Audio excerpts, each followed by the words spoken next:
And hello, everybody. What's up? Welcome to Xbox Ultimate Podcast. This is episode number, what are we on? 206, I believe. An interesting week. That's for damn sure. Lots of chaos again in the Xbox community. People running around like their hair's on fire. Something bad happened in the industry and regarding Xbox. I don't know. I don't know what's actually going on. But I do have a question for everybody in the chat. If you look under your TV or beside your TV or wherever it is that you keep your Xbox console, because I know there's a lot of Xbox console owners in the chat. And I think almost everybody in the chat actually probably has an Xbox console. Is it still there? Is your Xbox console still? I'm just curious because it seems like a lot of people just think it thought it vanished out of nowhere. But yeah, it's obviously I'm kidding. I think it's been a very interesting week regarding conversation and some of the dialogue going on with Xbox fans. But we're here to put things into perspective. Um, Pong's going to be joining us in a little while. He's on his way. And we had a good show with PM and the PM yesterday where we kind of dove deep into a lot of the stuff that's been going on this week. But for now, we also have the always here, Mr. Fuzzy Belvedere. What's up, Fuzz? How you doing, man? Oh man, what's up? Glad to be here with you, man. It's been crazy on social media with the news, the no red line and whatnot. And Yeah. you was I remember a post you made like a week or so ago. It's like, man, things are great right now. Everybody seems to be happy with Xbox. It's like we got a roadmap, we got some games to look forward to. We got some dropping in a couple of days. We got some more coming next month. Should have known. Should have known. Yeah. It was too good to last, man. Too good to last. People got reminded of what's happening, and they're like, "Oh my gosh!" It was good. It was nice while it lasted. I think we had a good couple weeks of that. Of nice. Hey, let's get excited about Xbox again. Everybody was hopping back on board. Yeah, everything's great. Look at all these games. We get to play games. Now all of a sudden they're acting like they're not there anymore. Mm-hmm. Like they can't play them on their consoles and all this other kind of stuff. So it was absolutely crazy. A lot of the dialogue was. We can kind of get started with this because I wanted to get some of your thoughts on it. Me and Pong obviously had a long show last night where we talked a lot about this stuff. But yeah, it seemed like there's two things. It was back-to-back days, right? Where you had the start of, Phil Spencer did a couple of interviews. I think it was Bloomberg, and then he did another one with Steven Totillo that was behind a paywall as well. Both of them behind paywalls. And then last night came out with the Rolling Stone interview. But that one fell later, right? So it was, I guess it was Wednesday where we had the other kind of interviews hit. And people were already starting to freak out because of the red line comments and all that kind of stuff, which is no different than we've already kind of heard that they're considering pretty much anything at this point. I think I don't know how many times this same news has to be repeated, but I think when they actually hear the words come out of Phil Spencer's mouth that there's no red line or whatever, people started kind of panicking again and getting a little upset and all this other kind of stuff, right? And I think it just kind of goes to show where they're at and where their head's at. People said rip off the Band-Aid, but they didn't really like how it felt when they did. Not like that. Yeah, like they try to put it in perspective. I don't think a lot has changed with the messaging. I think that overall it doesn't necessarily mean everything all at once or anything. Like it just means everything's on the table and they're going to make considerations, right? But we'll start with the interviews first, the two that happened on Wednesday. What was your kind of takeaways and your reactions after seeing those? Honestly, I'm probably one of the only ones that was, I wouldn't say pissed off, but a little disappointed with the timeline for the handheld. Yeah, that was probably the biggest thing. Well, I remember that was a lot of your predictions. Is like, I hope maybe we can get that announcement at the Game Awards, right? Yeah, I was hoping that thing was right around the corner, and they're talking about several years. Man, that's a bummer. Yeah. I mean, it's not the end of the world. I still have my Steam Deck. I was just hoping they would beat out before the Steam Deck 2 comes out, maybe right around the time or shortly thereafter of the Switch 2 kind of thing. I thought that was that was in the cards, but I I got it wrong. Yeah, as I usually do. Yeah. Well, I was on board too with you, Fuzz. Like I was hoping for me it made a lot of sense, and I've been saying this ever since like it's been more like acknowledged that it's gonna happen, right? Yeah, It's been the kind of worst kept secret that they're been working on a handheld, right? yeah, But ever since then, is like when we're trying to think about next gen, all those other kind of things, I was on board with that. I thought it'd be best if they could get a handheld out before the next generation, yeah, just because of the cost of a handheld device and the games it can run. And I thought it'd be a good like carryover device that would get you the last years of this gen and then carry over to the next few years of the next gen. And then hmm that way, then at that point they could come out with another one, right? But that's not what we're getting. I get it seems like maybe at the beginning of the generation, or maybe a little bit after the yeah. beginning of the next gen is probably when we're looking forward to getting a handheld. He said a few years away.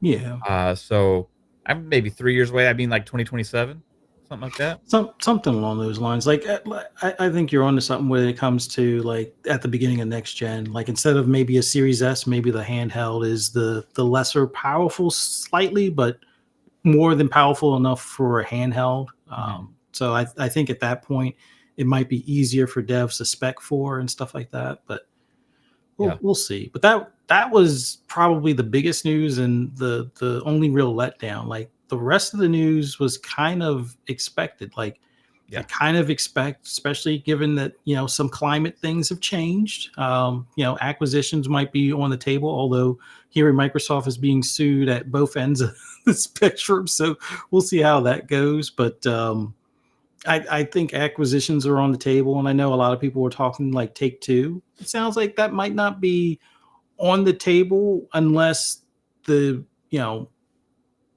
deal presents itself, kind of like the way Activision did, where it was like I'm pretty sure if I remember right, uh, Xbox was looking to acquire a handful of other studios, and the Activision deal kind of fell in their lap, kind of thing, and it was just too good to pass up, kind of deal. So maybe if a Take Two deal or EA deal like that pops up, maybe they jump at that. But I think we could look at things like anywhere from the size of Square, or maybe I would love for it to be Sega, to some of the ones that we had, talked about before, whether it's like your Crystal Dynamics or even your IO Interactive or something of that nature, or maybe, something in different regions, maybe not, what do you call it, Project Red or anything like that, but Mhm. GSC Games possibly, or like maybe you look at Nexon or something in like Korea or somewhere there. But it's great that they have acquisitions still on the mind. It just makes it easier for more things coming to the Game Pass service, which I'm subscribed to. So looking forward to whatever they have as far as that's concerned. But as far as the no red line for first party stuff, I mean, we've kind of talked about this before. Like, from my standpoint as a former console, well, not really console only, but I was mainly a console gamer, was using the PC more so for modded stuff. The day that they put Hi-Fi Rush over, I was like, boo, hiss, Yeah. not for the fact I that it remember was out of like, all of us here, you were the one that was like, "Man, like, I'm gonna stop buying my games on the third-party games on Xbox and stuff like that," at the time, but you yeah. kinda came around on it a little bit. Yeah, but it that was like about the biggest thing back then, and it's like, well, it doesn't change what I have access to or what I'm playing on that platform. It just means more people get to play it. And now, mind you, they eventually closed the studio, and I think some of that putting it over there as a test was probably to recoup some funding, and it didn't quite work out to their expectation, but that was like a sore spot. But I think in the grand scheme of things, if putting games on that other platform helps finance future games for our platform, I don't have a problem with it. let them pay the $70, which, Microsoft is going to take a $50 cut each and every time out of that 70, and put that towards whatever they feel fit within gaming. More than likely in gaming. I mean, sure, Microsoft could take the money and put it into AI or something like that, but I think in the grand scheme of things, the money that they would earn from things on other platforms in that regard would be back to those famed first party studios and potentially new projects, or maybe even more funding for Game Pass, as far as the $1 billion that we've heard in previous discussions about for third parties coming to Game Pass. Maybe that gets increased a bit based on how well the games sell on other platforms. But for me, as a Xbox gamer that plays on both console and PC and loves the fact that my progress carries over on a majority of the games, like pretty much most games after 2019. Some of the ones prior to 2019, I would wish they would fix or update a bit. But most of the newer games, being able to carry my progress over is awesome. It's like, oh, I just play in front of the TV in the recliner, no problem.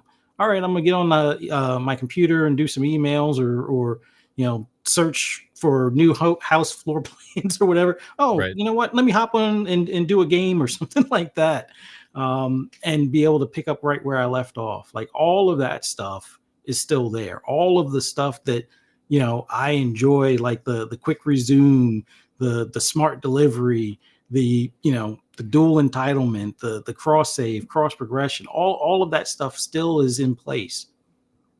It Yeah.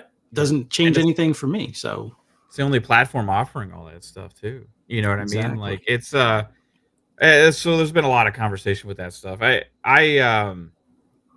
You know, I understand exclusivity about, like, how it can help sell consoles and all that kind of stuff, right? And, like, there's Hmm. business side where you can look at it like, yeah, they could make some more ground probably next generation if they kept, more of their games exclusive and all that kinda stuff, but, like, feelings-wise, it doesn't bother me whatsoever, and as a business, they're looking at it completely differently as, the console market is been something that has been stagnant for them. It's stagnant really across the industry, and their way of growing is to reach more people.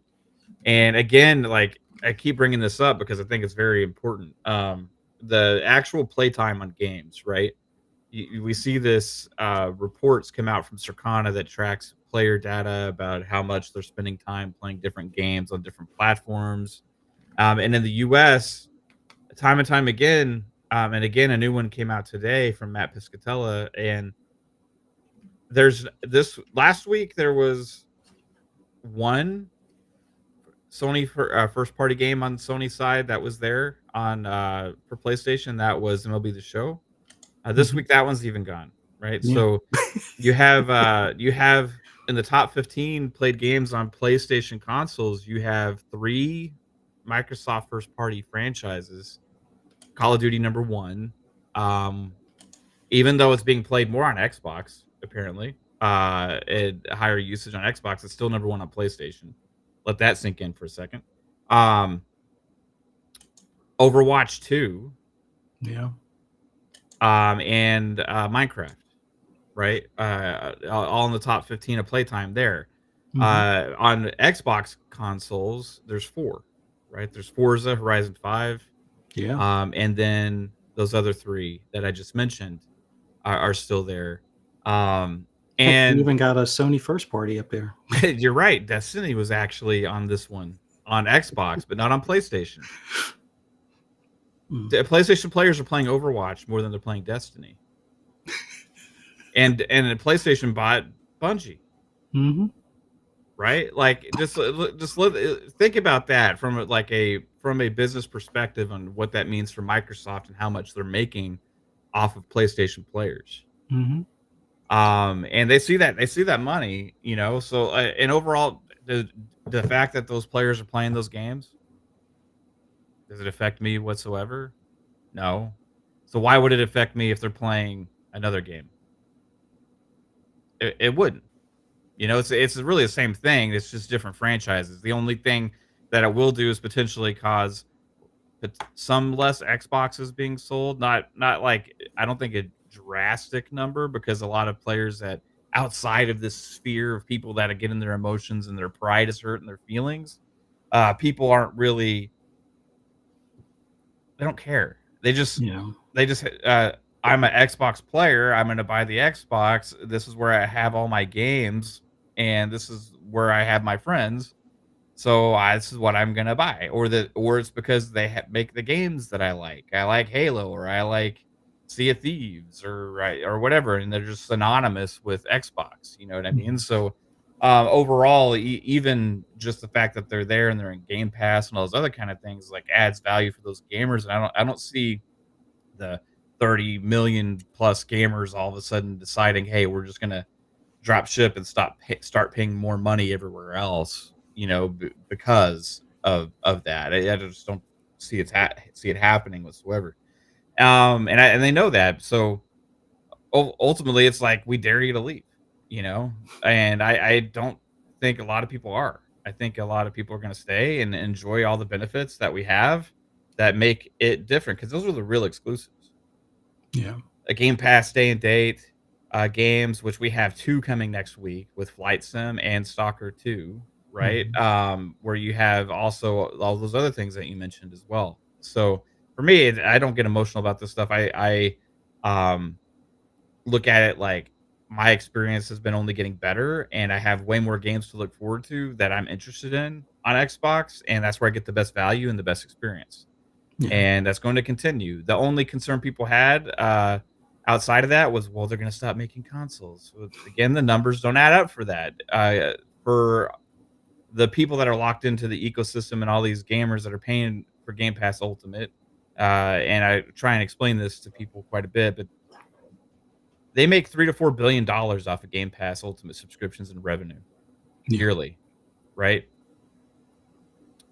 They're gonna stop making hardware and consoles for the console gamers that spend the most money, the Game Pass users that spend the most money, the console users that spend the most money. No, they're not gonna stop making hardware for those people to buy to spend the most money. Right. They're not gonna just say, "Hey, well, we're gonna stop making consoles, so that way we're gonna start to actually force all these people when they buy a new one eventually, because people will eventually upgrade, right? To Mhm. have to buy something else." No. That's just not it doesn't make any financial sense for them as well, and then with the new interview that came in last night with Rolling Stone, again, Phil Spencer had to, reassure the most, um, fragile fan base on the planet about the fact that, yes, we are still making consoles. Um, I wouldn't say they're the most fragile. They can be the most emotional, but I wouldn't say the most fragile because they're remember how people were slicing their Spider-Man PS4s that's because it true. went to Well, PC. they I, go I off I've the when the seen I've seen Xbox guys trade in their True. series consoles, but not take a saw to it. I mean, then Yeah, again, yeah, he was probably that's doing it for clicks, that's but true. You're all making a things good aside, point there. Like, you have a lot of, like, the PlayStation guys, like, when there's something that doesn't go their way, I mean, you talk about, like, some crazy shit. I mean, they You know what I send mean? pics of themselves for a release date. Just Yes. saying. Yeah. Yeah, all the crazy stuff. You're right on that, man. But yeah, obviously they're making more consoles. They're gonna be making even more devices and different things. I think they're gonna be more experimental in the future Yeah. too, right? Which is gonna be interesting. Um, but the other side too was the acquisition talk. Just reaffirming again that they are, like you said, they're still open, and he kind of specified as well on the in the East. Even mentioned like China and stuff like that too. So Mhm.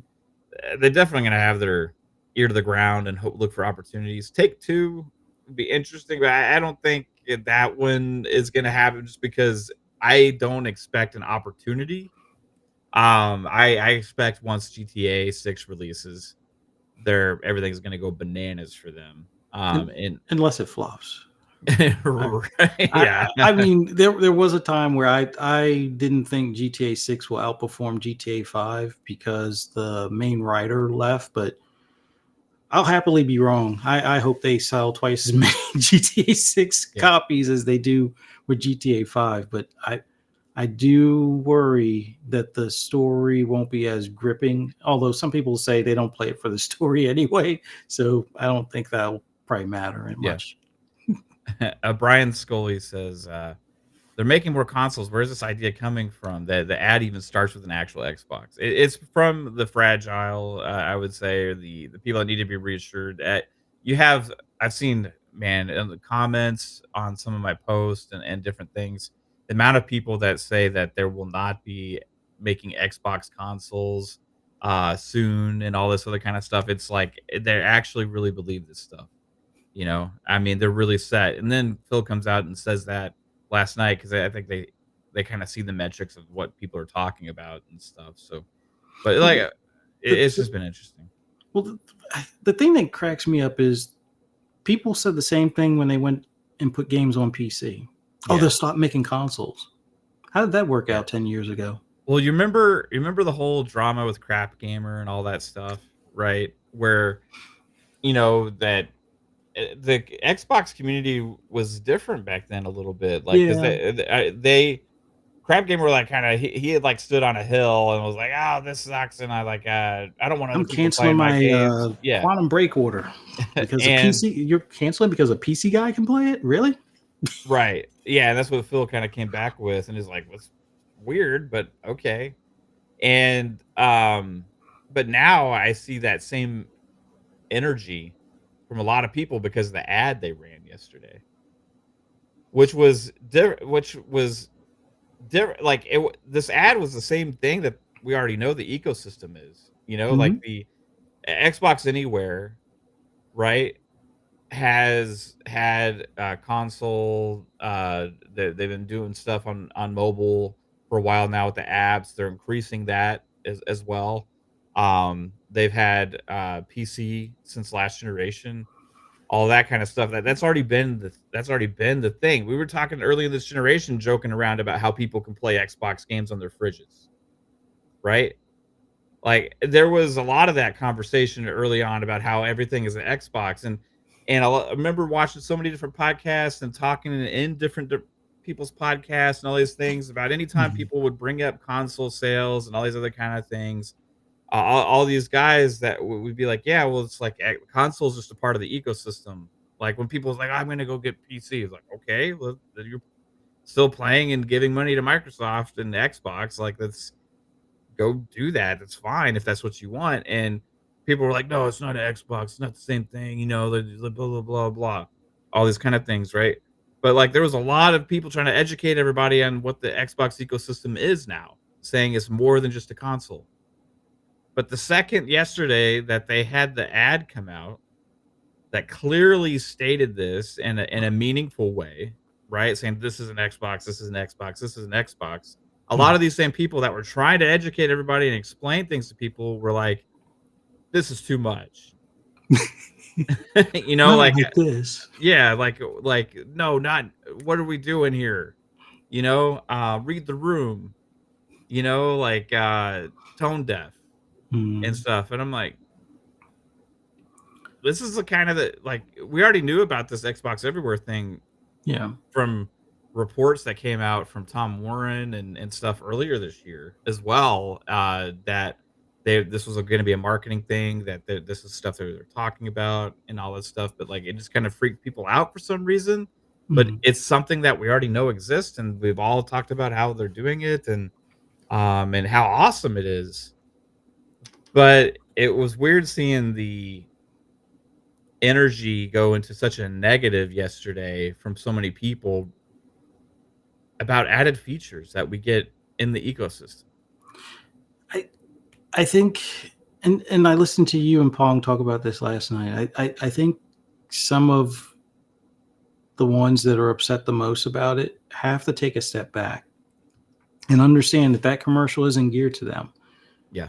They already have their Xbox, and Microsoft appreciates it.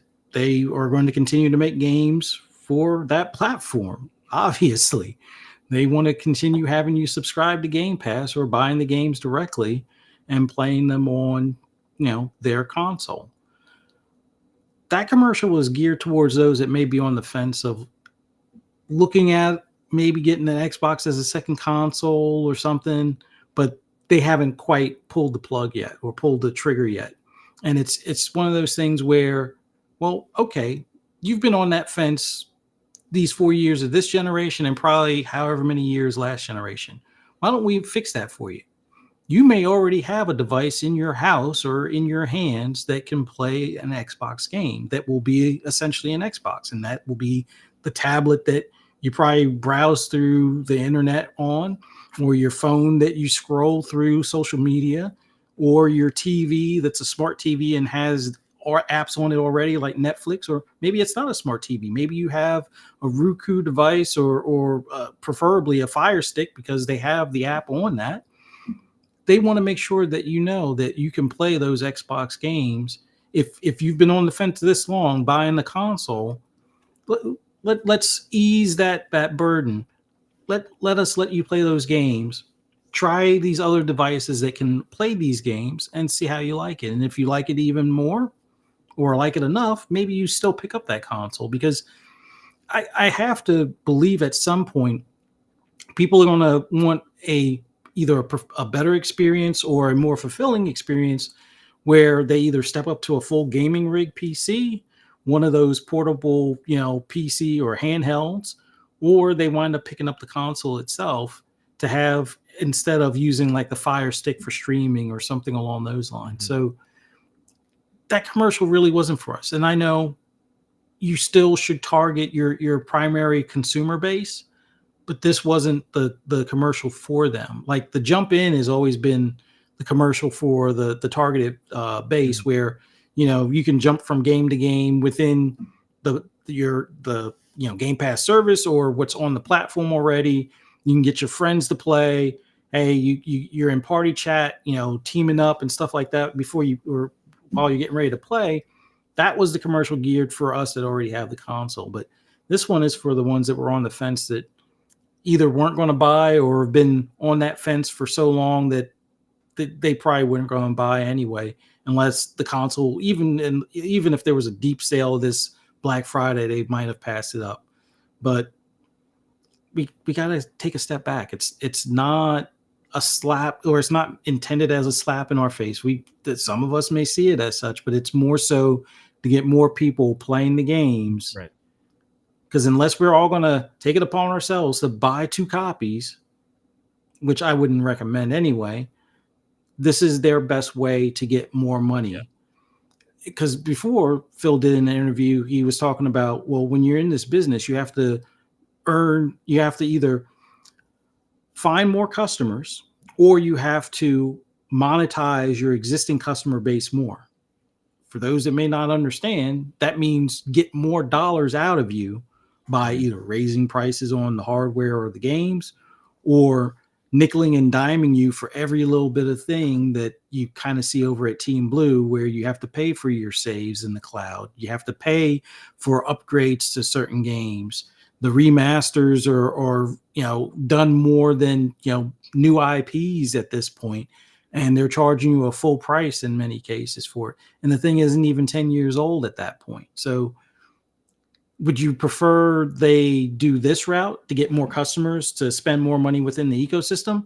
Or would you rather they start raising the price of the games and raise the price of the hardware, or raise the price of, the upgrades because you have a Series X over your Xbox One generation games and things? I'd much rather them find more customers than charge me for an upgrade, because I thought that was the dumbest thing when I bought the PS5 with the DualSense controller, and you're going to charge me for DualSense upgrades on an older game. But shouldn't the controller just work that I just bought? Why are you? It's like, and I know some people this might be missed on, but me being the car enthusiast, it's like buying a BMW and then doing a subscription for the heated seats. No, the heated seats are already in the car. Just charge me for the heated seats. Don't charge me monthly for the heat. It was nonsense to me as far as those upgrades for the DualSense controller I already bought with the console. But I'm going off script now, so Yeah. Oh, you're good, man. Shout out to the one and only Pong Soul. What's up, Pong? Hi, everybody. It's Friday night. It is. There's a fight going on right now. Yeah, cool. Again, it's the WWE these days. So I wish heavyweight boxing was the way it used to be, and I hope Tyson goes off script and knocks him the hell out. But whatever. Yeah, It's all fake now. Whatever. I don't give a shit. But anyways, yeah, welcome. Hi, everybody. Glad I could be here. I'm a little bit later than I thought I was going to be, but I am here. Great to see everybody. I see people fighting in the chat already. What's going on tonight? Uh-oh. What do we got? We got John Wick. What are we doing in here, brother? What are we doing in here? Good to see you. Thank you for dropping by the show. Let me tell you, John Wick, personally, because since you have this in the chat, and I think you guys might have touched on already, I can't believe Keeley did exactly what I said he was going to do, or that I thought he could do. And this all came about not because of Sony games. When I said it was Elden Ring, the Erd Tree. I said that he could change it so that the Erd Tree would not get any flack for winning Game of the Year. Listen, it's not always about Sony. It's not always about Nintendo. It's not always about, those two in particular that like to win a lot of Game of the Year awards. But John Wick, just to answer your question real quick, brother, don't know how much you've watched of our shows, but I will tell you this. This rule change for me does away with any credibility left, any relevance left to the actual awards for obvious reasons. But let me tell you something. If there at any time, let's say Bethesda finally comes out with the Oblivion remake that we've heard smoke is in there somewhere. And let's say it's one of the greatest remakes done of all time, and it wins Game of the Year. You can come back here, John, and you will not see me celebrating it. You will see me criticizing it, just like I will if a remaster or a DLC wins Game of the Year. I will be here because if you don't know, Ja, Bethesda is my favorite dev studio of all time. Oblivion is one of my top 3 games of all time, depending on the day. I will be back here criticizing it for winning. I will not give it credit. So again, it's not about that for me. I think it's ridiculous. I can't believe he actually did it. Like I said in the DMs, the next step for him to now do, and I'm half joking, but now that he's pulled this, I'm not. Next step is for him to say, well, if the voters all deem a game to be outside of its non-standard category, then it can win there in that genre. What I'm meaning when I say that is, if enough voters think that Wolverine is an RPG, even though people might not consider it, they can go ahead and vote for it in the RPG category. I'm half joking, but I'm not fully joking because that does away with everything. Okay. And I think it's going to happen. And oh man, anyways, it's classic Jeff. Now I can just watch again. I still had a little bit of interest in the awards. I was kind of excited for next Monday for him to, for us to be able to discuss next week, the announcement of all the different categories. And I'm not anymore. I'm literally not excited anymore. I'm not going to have big opinions next when the Game Awards show up, when me and Mav do a live stream with the family on a Thursday night. I'm not going to have big opinions on the awards. I am 100% fully there simply for the commercials. I am 100% there simply for the commercials to see the new stuff coming out. And that is it. I still did have a little bit of interest. I think that overall, Jeff, I will say this again, Jeff is a net positive for the gaming industry, but this right here is actually taking the industry backwards. And again, I don't like it at all. And I continue to hope that one day I will see somebody come along that will challenge Jeff in this space with a commercialized award ceremony like his, except that they take the awards themselves more seriously. Yeah. I really hope that happens. I'm not going to hold my breath that somebody's going to step in that space, but I really hope that happens because Jeff has killed the last little bit of interest I had in his show for the awards. And I don't think, again, companies will continue to go to him. Devs will continue, publishers will continue to go to him because of all the eyes that show up on that night. You can't get that many eyes in one spot. So they will continue to go to him for advertising. But at the same time, nobody should be proud of any awards that they get at that show. That show is a complete joke at this point. It is nonsense. I'll still be happy for devs that they win awards, but it's complete nonsense. It's a commercialized joke that he took all meaning out of at this point. All meaning is gone. When you say, oh yeah, well, the voters decide DLC can be up for Game of the Year, Bro, what is that doing for anybody? Create different categories. You are the man. Create categories for those types of games. Do not change it from what it should be, which is new games that have come out in that year. Now you're going to have we always talk about in a lot of years that are good years, how many games that were deserving that didn't even get nominated. Now we're going to have even more because remasters can be in there, because Shadows of the Erd Tree can be in there. Bullshit. I can't stand that. So imagine Game of the Year 2024 Fortnite Season 8. Here we go. Literally, that's what he's saying, man. Yeah, no, and that is some of the. It's the stupidest shit of all time, bro. Where were these rule changes when Forza Horizon 5 came out? Buzz again. It only matters when we got our favorites coming up, and From Software is definitely a favorite of his. That's why I called this. Yeah. That's why I said this was. They did a lot of advertising at his shows too. But I'm role playing as Wolverine. Right, it's coming. It's coming. It's coming, bro. It's coming. Anyway, right, well, let's get to a couple things in the chat here. We got not only once but twice. We got this man throwing around some memberships here with Spartan 661. First off, with 5 gifted memberships. Welcome to the speculators, everybody, who got a free pass from the one and only Spartan 661. Super generous Spartan as always. But like I said, not once but twice. Choo motherfuckers. Spartan 661 comes through, giving out the green names to the lucky few with 5 more memberships. Appreciate you, Spartan 661. Choo motherfuckers. And I hope you all enjoy using those emojis. Choo choo. Ha ha ha ha. Which one do you like more, that one or the 3-bit one? That one. The 3-bit one's weird. 3-bit one's weird. It got 3-bit pretty good. He almost died. It doesn't take much to get 3-bit. That's true. Let's be true. That's true. So what else we got here? I remember Alvin hit us with the very generous $5 super chat. Alvin, the always amazing one, says Game Awards expansion packs, new game seasons, DLCs, remakes, and remasters are eligible in all categories. Erd Tree sweep incoming. Let's go. Yeah. I mean, ongoing games. If you got a game that's like Game of the Year quality DLCs like 2 years in a row, that means they could win 3 Game of the Year awards in a row. Think about that. It could. It won the best ongoing game, right? Or what won Cyberpunk. Yeah, that's what started changing it. When Cyberpunk won that, and that's when I started going, Jeff's playing around. Remember? I was talking about that. But Erd Tree, once it was announced and once we knew it was coming and how big it was, that's when I know you can go back and watch our shows around the Erd Tree time, not launch time, but probably right before, where I did say that I thought he could do this for this reason. So like the Erd Tree could win best RPG, could win best action game, could win Game of the Year. Sure. That's what I'm waiting for, is the genres too now, just to be like, whatever. Yeah. That's what I'm saying. Like, when's that happen? Like, why do genres exist? Right. Right.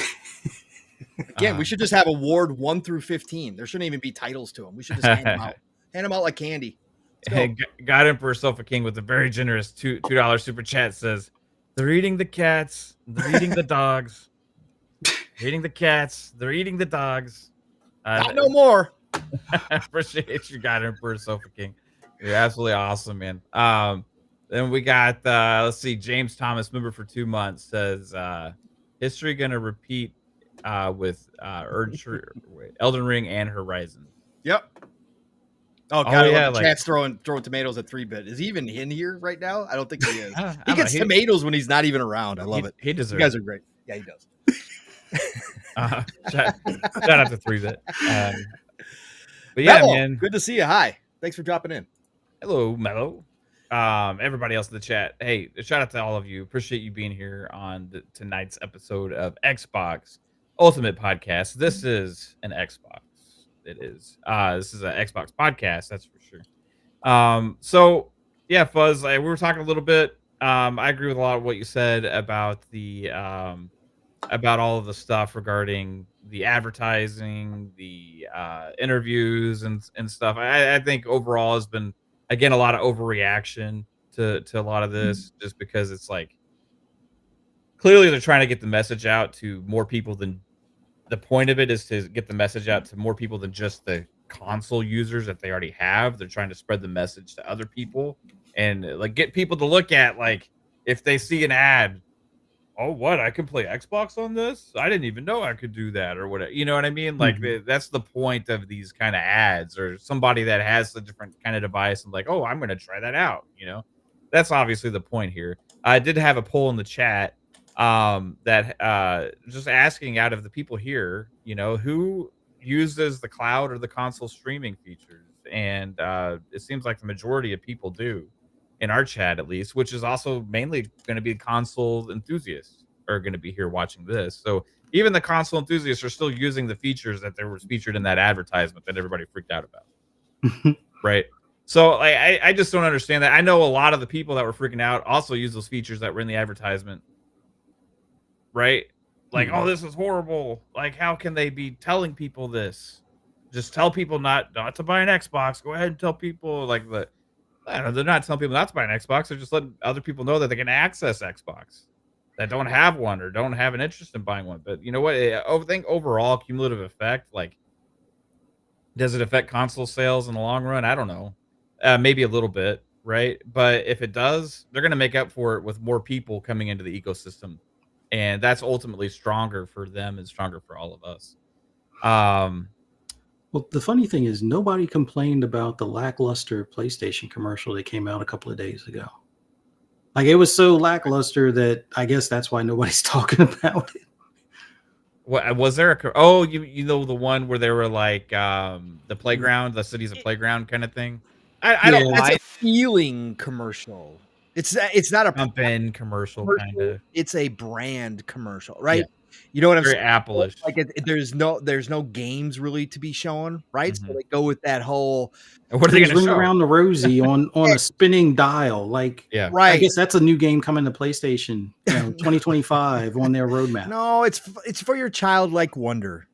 Fuzz. Yeah. It's for your childlike to play. You know what I'm saying? Like, it is a playbook out of Apple. It's a playbook out of just a lot of Nike's done commercials like that in the past too, where it's not specifically about a star. It's about you, like, and the product and how it makes you feel. That's what that. Yeah. I personally, I don't mind. I would love to see something new. I don't mind them either. I like the message behind it, just in general. Like, hey, it's okay to be an adult, but still feel like you work hard and have fun and take things so seriously. Like, overall, that's what I take from it. But like, if they had more games to show, maybe would have seen some. I don't know. Yeah. Well, for sure, you would have definitely had more advertising for games had they had a showcase by now. You definitely would have been seeing those in that commercial for sure.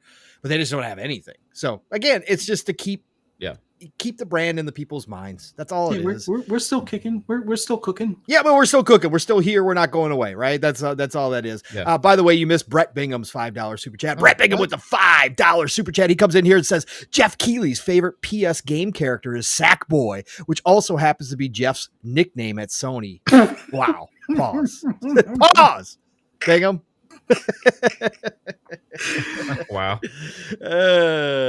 Sackboy blowing on them controllers. I mean, well, he was getting into the blowing. That's for damn sure. I do remember that. That was something. So when he was all calling Jim Ryan, it's like, hey Jim, this is Sackboy. Gonna get you lots of nominees this year, Jim.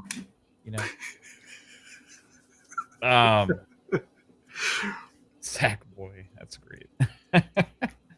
I am looking forward to the Game Awards, regardless, just for all of the games, the new stuff. I'm curious what Xbox is going to show, right? Yep. And how what the reaction of whatever they have is going to be there, right? Won't be a handheld, I guess, but it'll be something. So something we touched on last night, Pong, was the Rolling Stone article. We went through that because that came out last night, and Phil Spencer had kind of reaffirmed everybody that yes, we are still going to be making consoles. But I'm curious. I want to have a little bit of a discussion about again, because about everything that they're doing, the approach that they have, the advertising that they have, the kind of direction they have, um what will this new console, whenever we get it, because he said specifically like $1,000 consoles aren't going to grow. It doesn't mean they're not going to have an expensive enthusiast box, right? As Brett had also said in the chat. But that's not going to be the avenue to grow the company, you know. But what do you think we actually get and when for console hardware for Xbox? Pong. I thought you were asking Fuzz since we talked. When I still want to say 2026. I still have a strong feeling now. I know we've been told by insiders and other people who have more connections than we ever will that that's not happening. That 2027 is probably more in line with the launch date. But now that we know that the handheld, Phil saying it's years away, well, that's specifically 2026, 2027, depending on how you take what he said, right? 2 to 3 years down the road. So yeah, I'm still on board though with them going in 2026. I still think that's why they didn't do the mid-gen refresh. I know Phil said, well, we don't need incremental. I think if they were going to extend this generation out, like we originally thought was going to happen, I think they would have gone with the mid-gen refresh here. But I think that they've put the way that this played out, I think they made the decision 2 years ago or more to just roll right into next gen. And again, whether or not they can get it all together, whether or not they can get the manufacturing done, whether or not AMD or whichever chip maker they're going with can get the actual hardware, the tech side of things up to speed by the time they need it, that's a whole different question and story, right? I don't know. Like, again, I would just assume that they are shooting for 2026. But if they don't make that, they'll be happy to land in 2027. And I think that we will see at this point the box first and the handheld second. And I think that that's how this is going to roll out. I know a lot of people still feel we'll get the handheld first, but I think now with Phil saying what he said, I think we get the box first and that handheld will come next after it. And yeah, I just really think they're going to shoot. They're going to shoot for that still, I think. Okay. And do you think it's going to be more like traditional box? No, it's not. It's whatever Sarah was talking about with the biggest technological leap. Again, that could mean a lot of things, but I think they are going for the hybrid. Do I think it's still going to be a box on the side of, that sits by your TV? Yes, I still think it's going to be that, but I think it's everything that we talked about. I think it's going to be the hybrid system. I think they're going to have the ability to have other storefronts in there, and you're going to be able to buy and play PC games within your box. And I think that that's what they're really trying to do here. Again, Phil said it again last night, and it makes sense too with, the Xbox Play Anywhere now that we're seeing more and more, Mav. I really think he wants to go for that dream, that last vision that he had where whatever games you own are wherever you're at. And I think that includes PC because we know how big in the PC they are right now. He keeps talking about the PC growth, right? He keeps talking about that. We know that they put more emphasis on PC Game Pass. We know all this shit. I think they go for that hybrid, and I think they just try to, captivate people or capture people with a different type of box than we've seen before, an all-in-one kind of do-it box. Again, like the Steam machines, that won't be the first time this has been tried, but obviously Xbox has the advantage of being a console maker already. So I think they're going to try to capture that, and that they're going to make a compelling argument as to why even if you are a PlayStation 5 owner, even if you are a Nintendo Switch owner or Switch 2 owner at that point, why you should have this Xbox also in the living room. It's going to give you something different. And of course, it's going to have the AI. It's going to have all that stuff in it. They are way beyond everybody else right now in that sector because of how much money they've invested.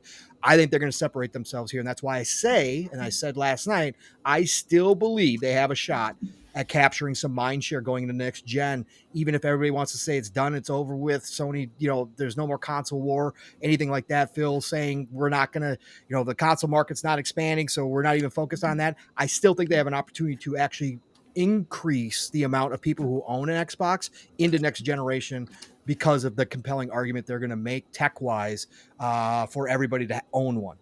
That's just my opinion. We'll see. Yeah, I mean, good thoughts. Like I think there's room there too. Still, I do think the brand actually is like going to be stronger and stronger as these years keep going because of all the games we're getting and the further reach that they have. So all in all, does that help them? What if people start buying games in the ecosystem and other things, and then all of a sudden, also a console can actually become more valuable to you that it hasn't really invested in the ecosystem before, but now you have? There's a million different ways you can approach this and look at it, but ultimately, nothing really changes for us as the console users. But it's gonna be really intriguing to find out what they come out with.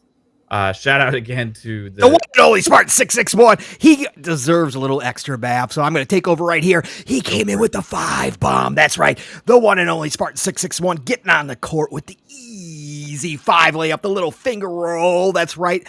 Nothing but net. Dropped off that bag of coal. We are now up to a nice and easy Mach 3.0 tonight. That's right. A nice Mach 3.0 cruising speed for everybody. Welcome aboard to all the new speculators as we added a whole new car full of them thanks to Spartan 661 keeping us ad-free in 2025. Hashtag no beans. That's right. I said 2025 because we're rolling in. Your goal for the rest of 2024 is like 12,000. So we're going to hit that easy. So anyways, we're just going to roll in everybody gets a 2025. gaming PC here. That's right.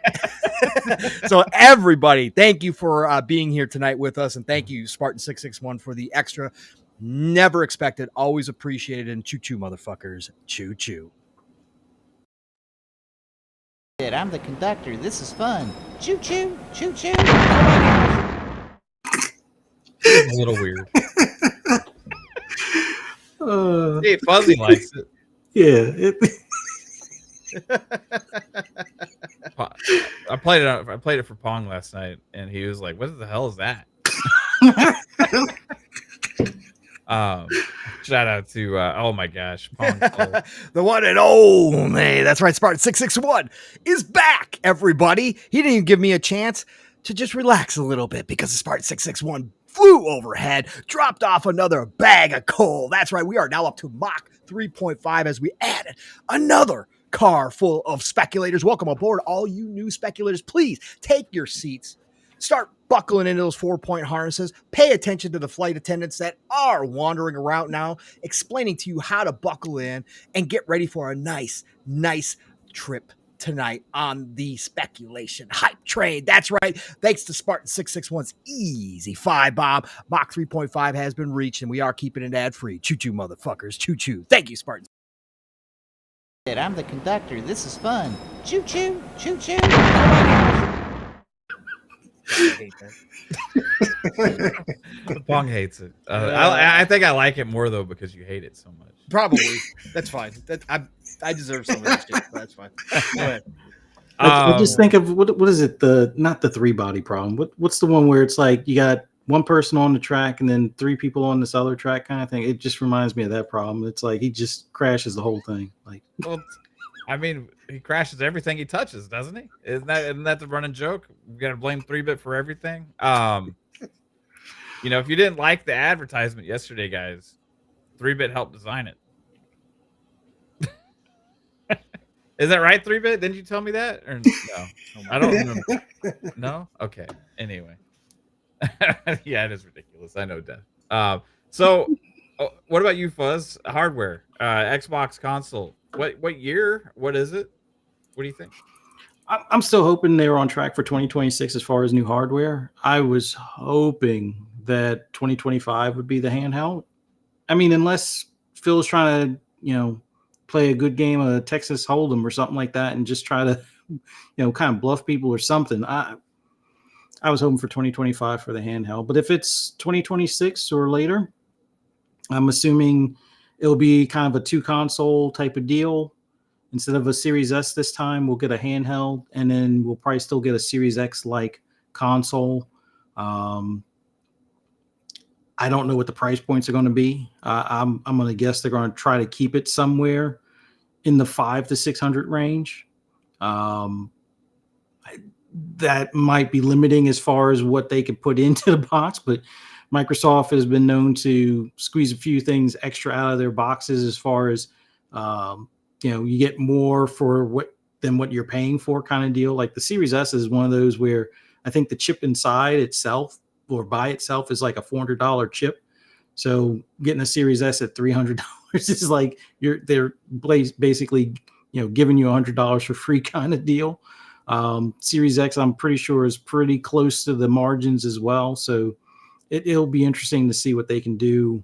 I think 2026, 2 console deal, handheld, one under the TV. They'll probably have what do they call them? MPUs, neural processing unit. They'll be AI driven. They'll have software AI to do upscaling along with hardware AI to help with the upscaling and offloading some of the tasks for the video card or the video card equivalent or CPU equivalent that's in that APU. So I think it'll be a big enough technological leap that NPCs will be better for it. As far as the games that we play, like the glimpse that we saw in like Dragon's Dogma 2, where the NPCs seem to understand what you're trying to do and where you're trying to go, or could lead you to certain things on your missions and stuff like that. I think we'll see more stuff like that with the processing power of whatever the next gen holds. Maybe more NPCs on screen, more enterable buildings and things like that for open world. So the open worlds will be larger or more fleshed out, where it's not just like, oh, you can only go into these certain stores. No, every building would be an open, type of thing. But that's what I hope they can pull off. But I think they'll definitely pull off at least the under the TV console. The handheld, Phil kind of dashed a little bit of my hopes. I don't know. As far as just from the timing standpoint, that's the only one that I'm kind of like, hopefully 2026 now instead of the 2025 I wanted, but we'll see. Yeah, I think 2020. I'll just like go out on a limb and just make some predictions for it, right? But curious, what RDNA will it have? Just kidding. I don't care. You can't have a conversation about next generation consoles without mentioning RDNA, right? Anyway, I can. Hopefully it'll be RDNA 4 at that point. I still don't understand why people made such a big to do about RDNA 3. Yes, it's a bigger number than 2, but it's an efficiency. It's like, oh, my 2025 car only gets 35 miles to the gallon. Well, my 2026 gets 37. Oh, whoop. You got 2 extra miles per gallon. That's great. No more horsepower. Actually, you get less horsepower. But speaking of less, Alan Wake 2 Digital Foundry report came out for PS5 Pro. I don't usually make a big deal about this stuff, but if I had bought a PS5 Pro and launched Alan Wake 2 in performance mode and got less performance out of it on a more expensive piece of hardware, I would be a little disappointed. I want my refund. That was just weird. Hopefully it gets updates or something to fix that. But that was just strange. But yeah, as far as Xbox next gen, I'm gonna say console, 2 SKUs like we do now, a cheaper one, a normal one, late 2026. I'll go for November of 2026. Okay. Or maybe and I think whatever the Call of Duty is will be a launch title for it. With heavy marketing regarding that. I also think a handheld will be a year following. I think it'll be like a year after, get people into the and with the next gen consoles, because I don't think you want to have like 3 SKUs launched the same year, right? And I think they want to keep like a 2-level kind of console tier, because I think you still want to have a cheaper option for the consumers that aren't willing to go and spend $600, $700 or whatever the enthusiast box is going to be, right? And a handheld, I think, is going to be a little bit of a premium device as well. I don't think it's going to be like a cheap device. I think it's going to be more in the line of like the ROG Allies stuff and things like that are going to be more capable for that time. And I think I'm gonna go out another limb, a crazy limb here. The Elder Scrolls 6 will be a launch title for the handheld, as well as at that time period when that launches a year later. Because if we look at the timetable for hardware, or not for hardware, but for the Bethesda timetable that was in the FTC leaks, right? Originally, it was Starfield, then expansion, then Elder Scrolls 6, and then year, right? Um, that had all been pushed back by 18 months or so because of COVID and all the delays and everything they had, but they still stayed on track with Starfield and Shattered Space a year later. So next year, I think we'll get another expansion. And then 2026, you could say Elder Scrolls 6, but I think it just gets pushed back a year just because it's gonna be a big ass game and all that kind of stuff, and they give them more time. Because again, this was internal leaks about their considerations of acquiring Bethesda at the time, right? And their roadmap. So as assuming they get an extra year for polish and like they did with Starfield, right? That would put Elder Scrolls 6 around 2027. Um, which if you have a big game like that, why not launch it with a device if you have a device coming the same year? So just speculation, right? I'm not going to die on this hill or anything like that, but it'd be interesting to have that a year after. It would have been even better potentially to have Elder Scrolls 6 as a launch title for next gen hardware. Because you think about it, PS6 ain't coming out by then. So even if it is multi-platform on console, Elder Scrolls 6 on Xbox, destroy whatever PlayStation version there is. And then you talk about when is PlayStation going to have hardware again? Well, they just released the Pro. Part of me thinks that they may be following the same timetable that they did last generation because I kind of think it worked for them. But cost of hardware might kind of play a factor into this for them as well. I almost think that we won't see another actual PlayStation device until maybe 2028 as far as actual hardware. When originally I was thinking maybe they would go more like 2027 as well, or 2026. So I don't know. I think from Sony's side, Mal, since you're here talking about this, I think actually I was thinking about this the other night because I'm thinking the same thing for their next box, 2028. I think they might actually have the handheld first. I think Sony might actually launch their handheld 2027. I thought they already did the PS Portal. Yeah, no, the real handheld. Okay, not the accessory. Okay, an actual handheld device. Shout out to all the Portal people. I know it's sold extremely well. A lot of people love it. Whatever, that's fine.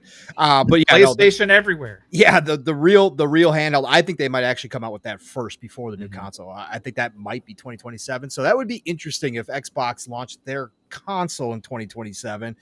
And PlayStation had their handheld, and then let's say that works out that way. And then the following year, Xbox is launching their handheld and PlayStation is launching their box, man. That would be a crazy reverse. But yeah, no, I just think that's how it's going to flow for PlayStation 2. I'm right on with you with 2028 for the box. Now that they have the Pro, with how this generation is kind of gone, with Hiroki, again, doubling down that they want to keep the PlayStation 5 going for 10 years, which again, I'm not saying they don't make another box for 10 years. I'm not that crazy. I'm just thinking that they are going to want to extend the life of the 5 and the Pro, maybe out a year or two until they're ready to launch something. And I think that will give Xbox the advantage, like you said, for a bit. And I don't think whatever Xbox is going to do, Sony is going to follow suit. I think they're going to go traditional. So I don't think it even matters that they come out afterwards and they're going to claim power narrative or whatever the hell they're going to do like they normally do. It's going to be different. I don't think we're going to be able to compare the two boxes as much as we used to because of how many different options, or I should say different abilities that the Xbox box potentially could have. So that's where I'm at. I like it though. Oh, quick question for both Yeah. of you. Digital only, Mhm. or do you think they still have a Blu-ray drive in either one of the next gen consoles? Digital only with optional Blu-ray drive for the physical people. I think that's the future. Yeah, I think they have the optional also for back compat. Correct. That's what I'm saying for the Yeah. physical people. Yeah, because I think Um, I don't know if we have discs even except for limited run stuff. Yeah. I don't. I think they both might go. Well, I shouldn't say because Sony's still selling decently physical elsewhere in the world. Not, comparatively speaking, they're still like 20-25% in some areas. They might keep physical discs. I think Xbox goes full digital for current games, but they have the option of the hard drive for, like Mav said, the back catalog of games for physical editions for that stuff. But I think they go full digital. Yeah. I mean, the store. I mean, but like retailers are. I mean, Walmart still has games, right? Yeah. Best Buy got rid of, I think, all like physical media for the most part, didn't they? And PCs don't have physical media anymore, so yeah, I mean, you can They haven't still. had it for- I mean, you can still order disc and stuff on Amazon and all Sure. that kind of stuff, right? Yep. But overall, it's gonna be interesting to keep an eye on with that because the trends in the Xbox has been more digital anyway Mhm. for a long time. I think. Correct. Also, it's interesting how of an impact like Game Pass has to that too, because like a lot of gamers are just gonna install their games that way instead of buying a disc if they get access to the first party stuff as well, right? So overall, like, yeah, I think there's still gonna be like a reason to have the optional hard drive, but Correct. it's gonna be an option, and I think it's gonna be marketed with it and stuff to kind of push it for the people that want it. But yeah, overall, that's kind of what I see. Um, it's gonna be interesting, man. Where are you at, Fuzz? I honestly think. I mean, I think they have an optional drive. Mhm. I don't think they really push the advertising on it No. because both parties want you to be locked in digitally because that locks you into their ecosystem even more. Mhm. I think, and this is a stretch, I think Microsoft tries a 2013 like approach one last time where you can trade in your or some sort of way where you can convert your physical to a digital License copy. Yeah. I think that will be their alternative to possibly even doing a drive. I think they will have a drive and it'll be something that you see in the fine print for like 70, $80 or whatever. But I think they try to like sweep that under the rug other than for those, hey, you want to take your 360 discs or your Xbox One discs and play them on this new system? Go ahead and go down to GameStop and get this conversion. You give them the disc, they give you the license and or the code, and it's yours to keep on your console from that point forward. So Yeah, it'll be an optional thing, I think for Mhm. sure. Yep. Like they talk about. I remember Phil in an interview before talking about how like consoles are really the only things that have disk drives now. yeah.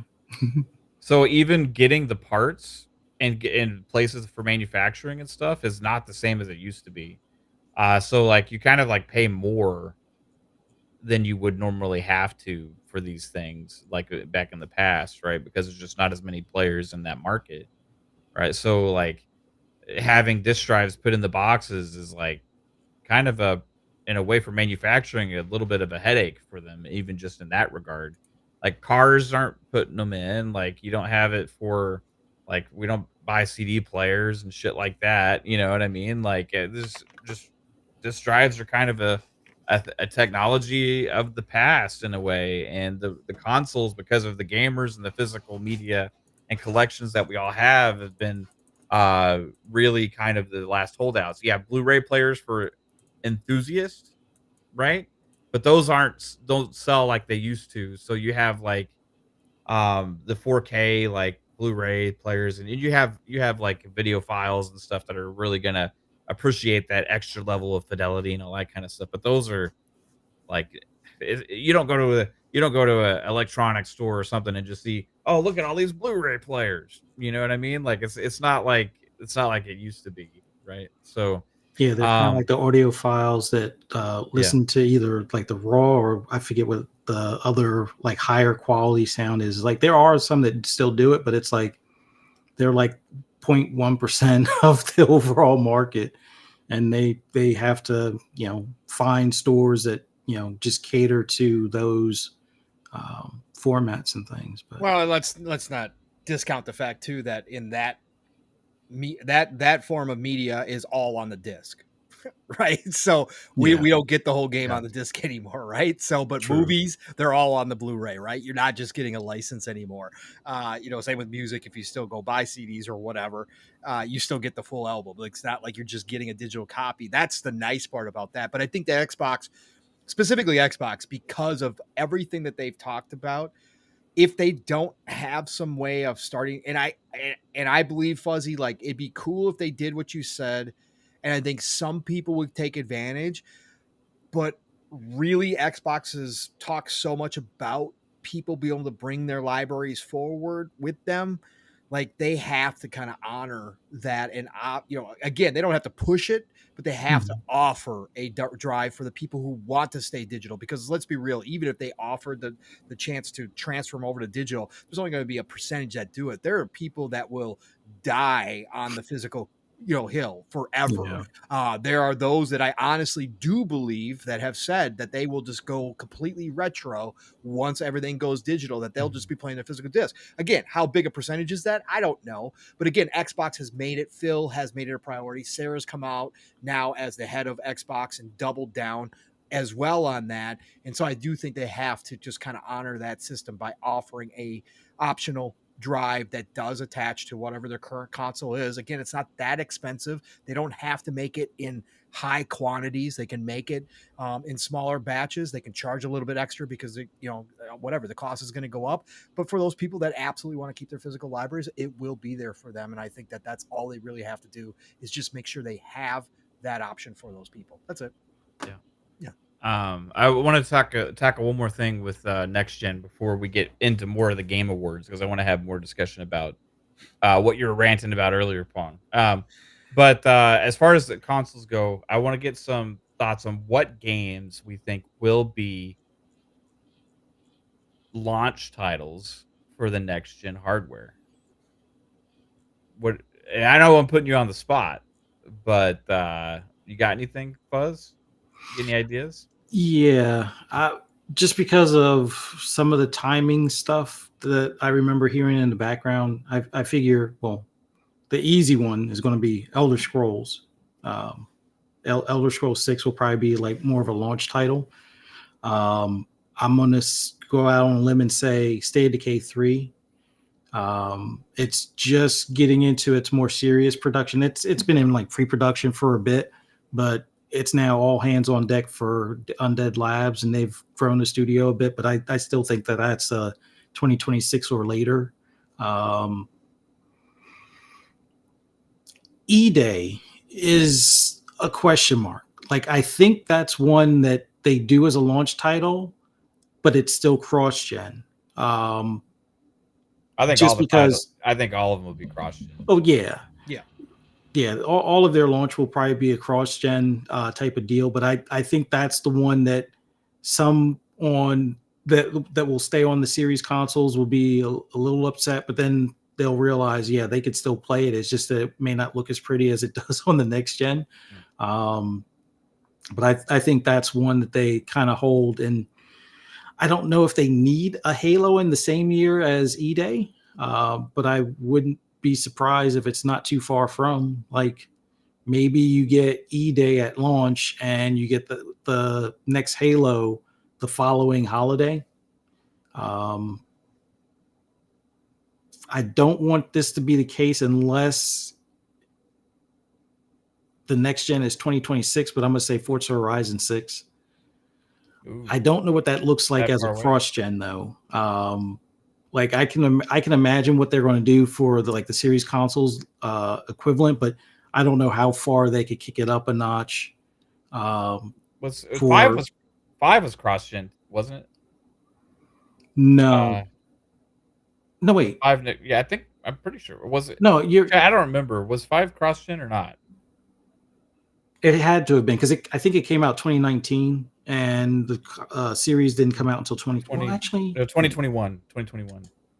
Because it came out the same year as Halo Infinite. So it's okay, so it's 2021. It was I'm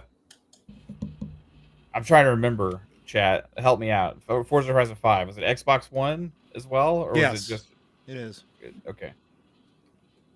So it's cross gen. cross gen. And that was 2 years after launch of yeah. the hardware. Yeah, I think Or 1 year. Forza Horizon 6 will be a launch title, but I guess all as well, cross-gen as well.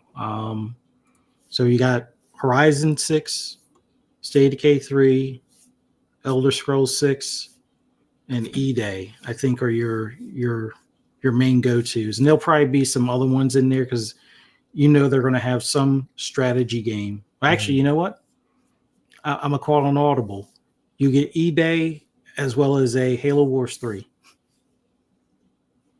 Oh shit! That'll be your launch title. So you'll have a Halo and the Gears as your launch titles. This is it'll be Halo Wars, and then the main campaign Halo will be the following holiday. Love it, man. Love it. What do you think, Pong? I mean, Fuzzy's covered. We've talked about this too because I've said we've had this. Like this is the fun part because if you're Booty and you're looking at all the content that you guys have lined up for the next 2 years, and again, this is based upon 2026, right? You look at all the content you already have lined up for the next 2 years, and you're set, right? So then you start just going, what can we push to 2026? And Fuzzy hit it, right? Elder Scrolls 6 will be a launch title or within the first year, depending on when it launches. I think Elder Scrolls 6 is probably a 2027 title. So if it doesn't, if the console comes in 2026, then obviously I think it'll be within that first year, the following holiday. But it'll be within that first year. But E-Day, I think, is your launch title. I've said all along that the best thing they could do would be to have a new Halo ready for the launch, the fresh start Halo, whatever it is, whoever's doing it, whatever it looks like, have it for the launch of the next console. Start all over again. And make it special, make it a launch title for your brand new system, whatever this thing's going to look like for sure. Again, Fuzzy spot on with State of Decay 3. That's the one that I thought could be definitely pushed out a little bit and given more time in the oven, and that they have that as the launch title as well. I think right there with those 4 alone, I mean, you're looking at incredible. But then you now also throw in, Mav, like you said earlier, Call of Duty is now your first party title. You got that, whatever Call of Duty that is a launch title for that release, right? Yeah. You make sure that console's out or right around within the same time frame, but you have a upgraded version ready for your brand new hardware, and it is the best of the best, right? It is the primo experience for Call of Duty, and that's massive, man, for the Call of Duty franchise, right? And then they could honestly too at the same time. And Fuzzy, I like your Forza because I thought that I didn't think they were going to come out with a new Forza Horizon. I thought they might take a break while Playground does. And I think it deserves a little bit of a break while Playground does work on Fable and finishes up Fable. And then they get down and dirty with Forza Horizon again. I know there's 2 separate teams. I understand that, everybody. But I'm just saying that I think overall they could take some extra time with Horizon and make this next one really special. Again, if it is Japan, great. Whatever the case may be. So I could see them. That's a little, I thought Forza Horizon would be 2025, but possibly with the way things are falling, Fuzzy, right? And if GTA 6 is going to launch next year, and Matt Booty's already really aware of that and said that they will move around that. Let's just assume it does launch next year. That's going to close some windows. They've already got a really nice lineup. Now, Jez did say there's some more surprises, so maybe Forza Horizon is one of them. But maybe that does push Forza Horizon till 2027, 2026, and then they launch, maybe we could go back to like a springtime Forza Horizon launch in 2026, and then you have a new version ready or an updated version for the console come holiday, or you save it and it's part of your launch lineup. But I think you could do that easy. And I think that's the other big advantage that they will have is they could take a page out of Sony, well, which they've already done with some games we already seen, but they're going to have a whole lot of games that just came out that they're just going to be able to update. And we already know they update for free. They're not going to sell them to us as remasters or remakes, right? Less than a year later. They're not going to do that. But all those patches for the games that came out in 2023, 2024, 2025 for that new console, some of those could be like fresh new games again, depending on what this new console looks like, what it can do. Maybe there's some big patches where they can just show off the system, much like Sony's trying to do with the PlayStation 5 Pro. They're going to have a massive lineup, right? And I think there's some other surprises because we have too many games in the works out there, Mav, that we know are in the works that just aren't ready to be shown. Think about this. StarCraft. What better way to launch the new console, bro, than with a new StarCraft or that that shooter that they're making, Blizzard shooter that potentially is the StarCraft redo, right? Of Ghost, I should say, of StarCraft Ghost. What if that's the case? Yeah. My God, add that to the lineup, right? So, and then we know that new studio that they just formed, right? Also, what's the name of it? What's the new studio from Blizzard or Activision Blizzard? What is the name of that one? God dang it. I can't remember. That game will be somewhere in that window, 2026, 2027 potentially as well. So you're going to have new studio with a new title being able to launch. That launch through first year, I've said all along with how many studios they could have, it could be the biggest launch year for a console, the best launch year for a console since Dreamcast. And I'm holding steady with that. Just thinking about it now, even Mav, and thinking about the stuff that we've kind of heard a little bit and pieces about right now, man, oh man, it's lining up perfectly for that, bro. Perfectly. Yeah, what if they did hold like 4 or 5 big releases just to launch with whatever they have for the next gen hardware, right? To kind of have like this, hey, this is the next generation of Xbox again, right? And kind of make a statement.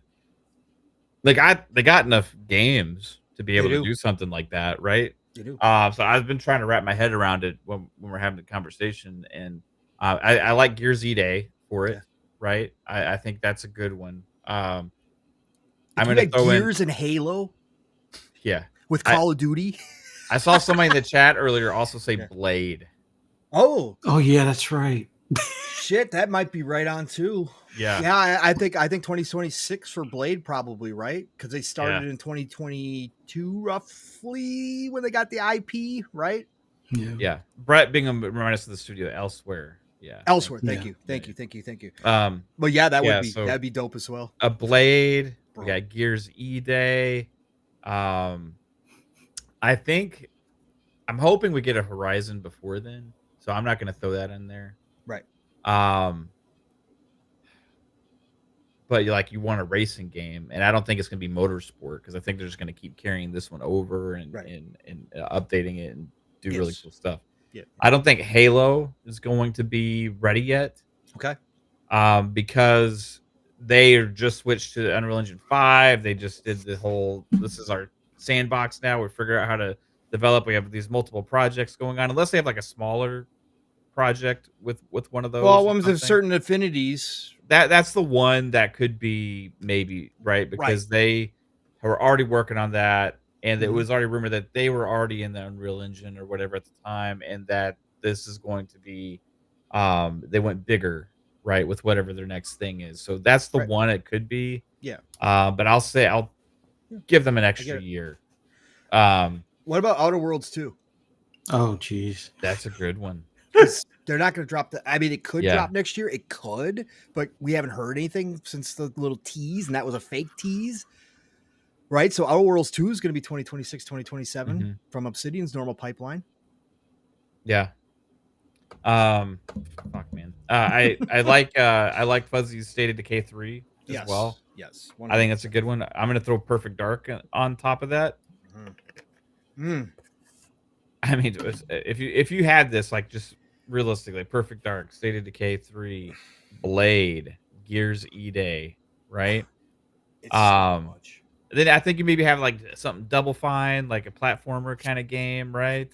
Yeah. Yeah. Um, and then you have, something else that's more of like that racing kinda game or something. I don't know what it would be, though. I'm trying to figure it out, and I don't want them to take it that long for the next Forza Horizon, so I don't want it to be that necessarily, but you could also have a, big expansion for Motorsport or something to push it by that point, kind of like a, motors well, this is Forza Motorsport still, but this is like Yeah, the redesign, right? Like an yeah, update. Like, can you imagine? Again, just projecting. We yeah, don't know anything, but assuming the AI chips are in there, Mav, what happens if a bunch of upgrades to like a Forza come out where it mhm, upgrades the AI completely, right? And the cars are the races are more realistic, like fuzzy, no bad AI because it's learning constant. Like, what if that's the case? We get examples of that. yeah, RPGs updated with new AI chips involved where the NPCs start acting better, or even action games where the NPCs start acting better. Like, that's the difference that they could have even from yeah. some of the older games, and just say, no, this is the only place you're going to find this is on our new Xbox. And that another reason I'm kinda going that Yep. direction is because we know that Turn 10 is a very engineering Yes. type Yes. studio, and Very they're much always so. pushing things forward and stuff, so, like, they would be kind of like a showpiece example of what they can do, and it would blow anything that any of the competition has away for visuals and fidelity and graphics or anything on hardware at the time. And it would cement motorsport again for being the number one racing game, sim racer out there. Period. Right. So, and then I'm gonna one more Killer Instinct 2. Mm, Mm, mm. yeah. Yep. If you imagine a slate like all this is feasible, all this is crazy What is it? They shit. have every genre represented at launch. Right. It's like Fighter, that would be like the platformer, old school days, you Right. know? sim. Yep. Yeah, Have it all.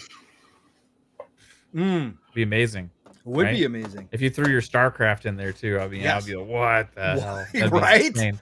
How much Um, better though would it be? And what if they what if they acquire an Eastern developer in the meantime, oh yeah. and we get a JRPG out of it, Mhm. or one of the action games from Korea or China, like out of the blue for launch as well? Oh God! A remake of Skies of Arcadia or some shit like Oh that from Jesus! It's like, that'd be dope. yeah. Man, it's a million possibilities out there. I want to get Fuzz's thoughts on these Game Awards shenanigans. Supposedly, that Jeff Keighley has opened the door to, hey, what's a genre? You know, What's a category? Doesn't matter. Anything's up for grabs. I mean, I was one of those that was kind of pissed off about the whole Forza Horizon 5 not being nominated because it wasn't that type of game. But now Mhm. he's willing to bend the rules, to cater to his preferred type of game. I mean, you're either the guy that can make the rules or you're not. And apparently he's the guy that can make the rules, but he didn't feel that, Forza Horizon 5 was one worth bending the rules. Um, I feel remakes, because it seems like that's a thing that's here to stay, at least in the short term, Mhm. should be its own category.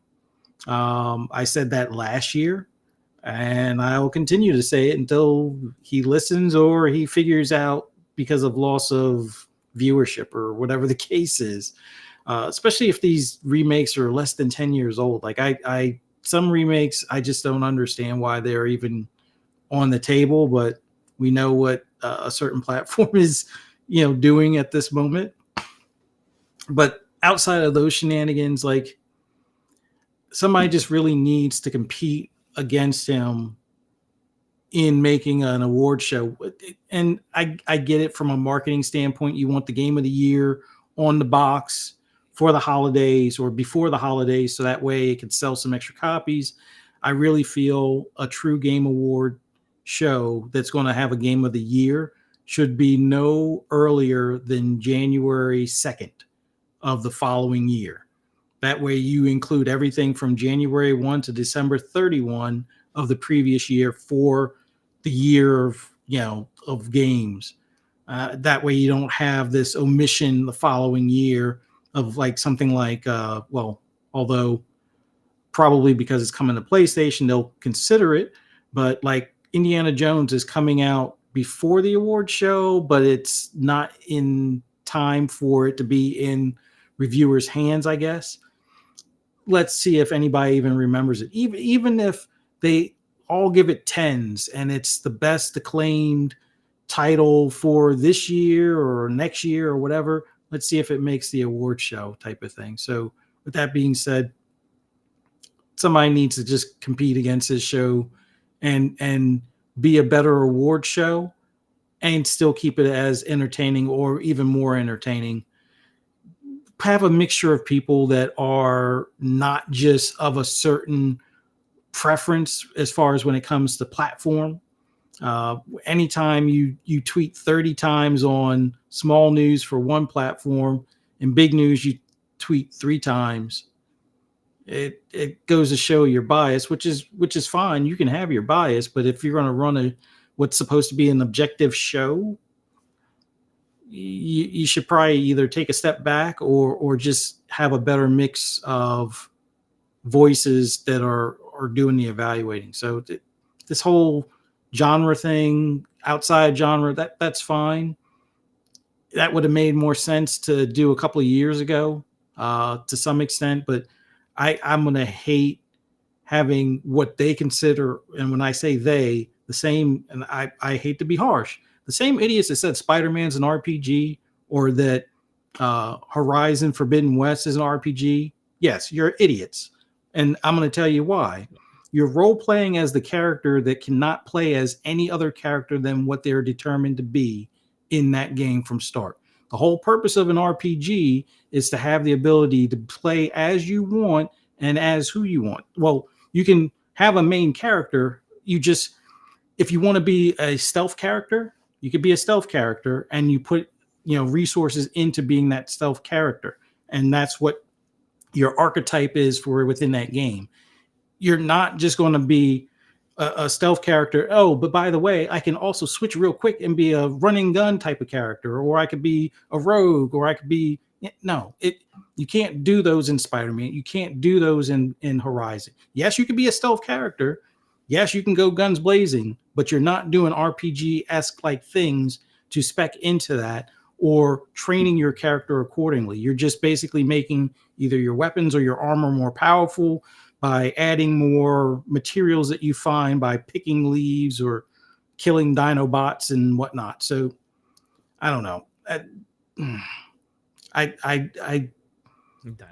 think I'm gonna just be watching it for the commercials as well. Like, not that I was too far off from that to begin with, but it really goes to show like some of my disdain for the gaming media, not as a whole, but certain aspects of it where, this amazing platformer is the best thing that ever was. And it's like, I'm pretty sure, at least in my opinion, Ratchet is a better platformer than Astrobot. You can fight me on it if you want. That's just my opinion. But this is just going in a direction where it's like, it's going to be a waste.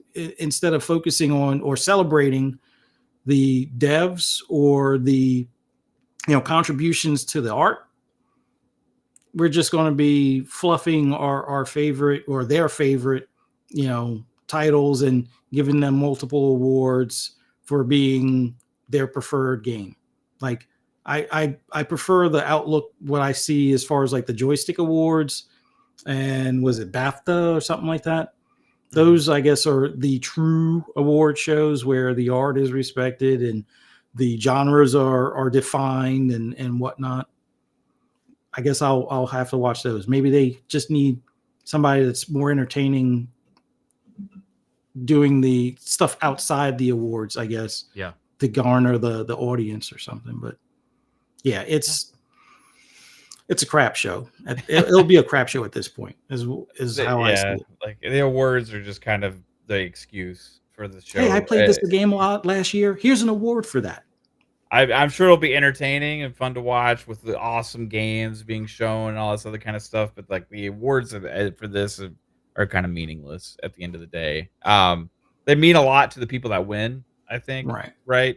Which is good, but there's a lot that gets left behind and a lot that isn't considered for numerous reasons that is a huge flaw with the show, right? And we're gonna wrap this up on this too, but any more thoughts on? I know you spent some more time talking about it, Pong. But Yeah, I any did. more thoughts on this? No, I just I guess I'll just say to me it erodes at the value of the awards Mhm. when you start. I think there's value to be found in really defining things, and when you start changing definitions or you start blurring the lines of definitions of very specific ideas, I think you just lose, like I said, that value that's inherently attached to it, because then it just becomes more and more generic. Like the game of the year Mhm. now is more and more generic because it could be a DLC, and that's never been a thing. That's not how the vast majority of people in this community of gamers would ever answer the question, right? And I think that's where Jeff loses it with zero reflection, and he honestly probably thinks he's doing a good thing, but it's not. It again, it for the devs who busted their ass on a new IP, right? Or even a sequel to an IP. And they busted their ass for 4 years, 5 years, 6 years, 8 years, whatever it was. And they launched that full game. And all of a sudden, they're not even nominated. And it comes out and it's great. It's fantastic. But they're not nominated that year because it so happens that a fan favorite launched a DLC that everybody said was so freaking fantastic, and that nomination goes to that older game, that 3-year-old game That was already nominated before that the already year got that was nominated released, before, yeah. that already got credit before, right? All of a sudden, that DLC, which is not even a full experience, right? It's a DLC and expansion, right? Maybe I'm not saying those devs that worked on it did put a lot of time and effort into it, but it doesn't matter. It's not the same as those devs who worked on that other IP for all this time, and this was their first time showing it, and it came out. I think that's where you're going to really see people. I just, to me, and again, I'm only going to speak for myself. If you guys still love it, you guys still love it. Uh, Shadow the Erdtree, as great as it was, again, he should have his own category. It should have its own category for DLC or expansions, whatever the case may be. I don't know why he would not do that, because it doesn't take away anything. Because Elden Ring already got all of its glory. It's already considered one of the greatest Souls games out there. Some people say it's one of the greatest RPGs to them, because again, Souls genre blends RPGs. There's a lot of blending going on. So it's already got its day in the sun. From Software got accolades fucking galore for it. Why have a repeat? Because the DLC expansion of, I'm talking about the overall, why have it repeat as game of the year when they didn't come out with a new game? They came out with an expansion for a beloved game. Why not have that as a separate category? It could still get love. But why throw it in with all these other games that are deserving because they're full-fledged games that are coming out for the first time this year?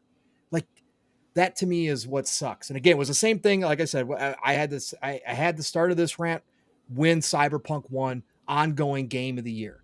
Cyberpunk was never an ongoing game. That's again, they changed the definition of how most of the community understands what a games as a service is. Cyberpunk was not created to be a games as a service.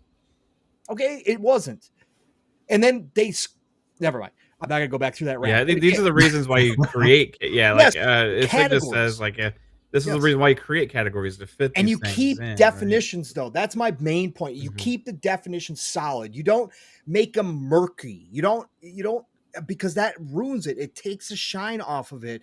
Because again, I'm half joking, but I'm not joking. I do see him doing something with the genres where he says, well, again, if enough people consider it, Astrobot could be up for action RPG of the year. If that's what they decide, I'm not going to stand in the way. I can see Jeff doing that shit. And to me, that's just fucking bullshit, man. No, we're not.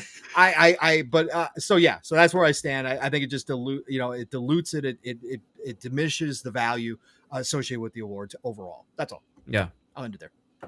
Completely agree, man. Well, I'm going to cut it tonight here. We had a great discussion. We kind of talked a lot last couple days on all this other kind of craziness that's been going on. But overall, hey, we had some fun, different conversations tonight because we got to talk about new hardware again, which is always a fun thing to talk about, right? About the future of Xbox, where it's going, and what we have to look forward to. And one thing we all know in the Xbox community that we have to look forward to is a shit ton of games, man, because oh my god, they're flowing. And next week we got two big ones, Stalker 2 and Flight Sim 2024 are hitting us hard and fast, and they're both going to be big, so clear your spaces on your drives because you're going to need it. You're going to need 150 for Stalker 2, and I don't even know how much on Flight Sim. But I finally deleted Starfield just to make room. I had to. I got it on my PC still, but I deleted off the console because I'm like, there's no way. Monsters, man. And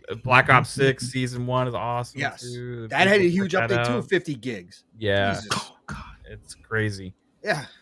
Well, thanks to everybody in the chat for being here as always. But Fuzzy Belvedere, tell everybody where they can find your rambles and rants, sir. This was awesome. Always love doing this at night with you guys. Greatly appreciate everybody in the chat for coming out and checking this out. Don't forget, hit the like button, subscribe if you haven't already. Greatly appreciate it. If you want to hear my rambles and rants on anything gaming related, just follow me on the app formerly known as Twitter at Fuzzy_Belvedere, or search any other social media for Fuzzy Belvedere, except for Facebook. Won't find me there. But outside of that, look forward to Shop Podcast tomorrow, 10 p.m. Eastern Standard Time tonight, or Eastern Standard Time tomorrow night, and then Pixelated Echoes on Sunday at 8:30 p.m. Eastern Standard Time, and then Xbox Lunch Break Special 12 noon Double Barrel Gaming on Monday, and then FSP later that night. Same channel, same time, 9 p.m. Hope to see you guys there. Thanks again. Thanks, fellas. Appreciate you, man. And the one and only Pong Soul. Just got to say, Tyson Paul's off to a great start. So between Netflix freezing for everybody, and then they just showed a live shot of Tyson's ass for everybody. So that's dope. So I hope you're all enjoying that. It's all over X right now. It's freaking fantastic. Yeah, that's great. Anyways, I hope you all enjoy the fight. I hope Netflix does get their servers straight and you can enjoy it. But anyways, this is a great night. Sorry I was late again. This is going to happen on Friday nights. It's going to be inconsistent for me, but I was happy to jump in here. Obviously, great to see Mav and Fuzzy as always, the brothers from another. I love you guys so much. And it's always just such an awesome time when I get to jump in on Friday nights. And obviously, chat, you guys were incredible. We had some new names in here. I don't know what's got people kind of stirred. Why are people stirred up just because Xbox is dead for the 3,000, 6,000th time this year? Like we got people jumping in here talking about all sorts of crazy pony stuff. Like why? What are you guys doing here, man? Got plenty of shows to go watch. But anyways, we appreciate you jumping in here anyways. But it was great to see all of the regulars too. And thank you all for the love and support. Again, these shows are nothing without all of you. So that is truly serious. And I have nothing but love and respect for each and every single one of you. So thank you for that and making it a great Friday night hanging out with us here. So you guys know the drill. Pong Saw on X, formerly known as Twitter. I'm not going to any other social sites, so don't worry. I'm not going to give you all that shit. You can find me on Xbox. You can find me on Steam, GOG, Epic, you name it. I'm there. Pong Soul everywhere. And then, of course, tomorrow morning, you got to set the alarms because Steel, Rain, and I will be live, raw, and uncut. Can't wait to get Steel's thoughts. Steel's raring to go. Steel's putting out videos this week on posting videos on X, which he hasn't done in a long ass time. And he had some words for people that want to still console war and that don't want to understand where Xbox is going. So tomorrow's going to be fun. It always is. But tomorrow's going to be a little bit extra. And of course, we get the chat involved there. So join us, Living Split Screen, 10 a.m. Eastern, 9 o'clock Central Time, live, raw, and uncut, 3+ hours. Buckle up. We'll take you from your morning to your afternoon to your night, depending on where you are in the world.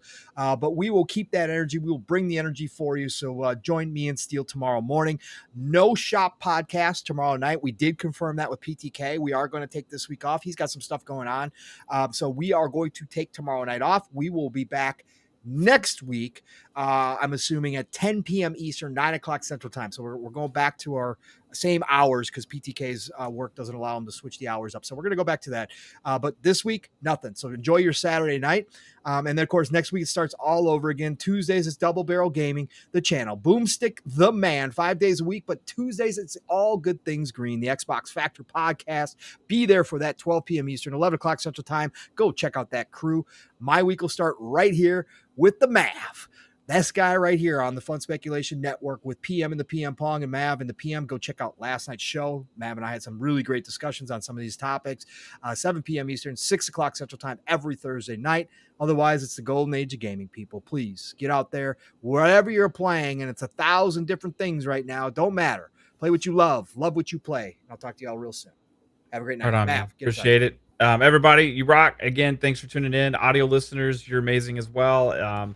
Leave reviews on audio. Greatly helps people find us. If you're here watching live, hey, remember to always hit that like button, share out, subscribe, notification bell, all that kind of great stuff greatly helps people find us and help us grow. We'll be back next week, FSP Mondays at 9 p.m. Eastern Time, like Pong Soul said as well. We got Thursday, 7 p.m. Eastern Time, and then back here Friday nights. It's going to be a fun week next week. Lots of awesome new games to play. So see you then. Peace out, everybody. Later.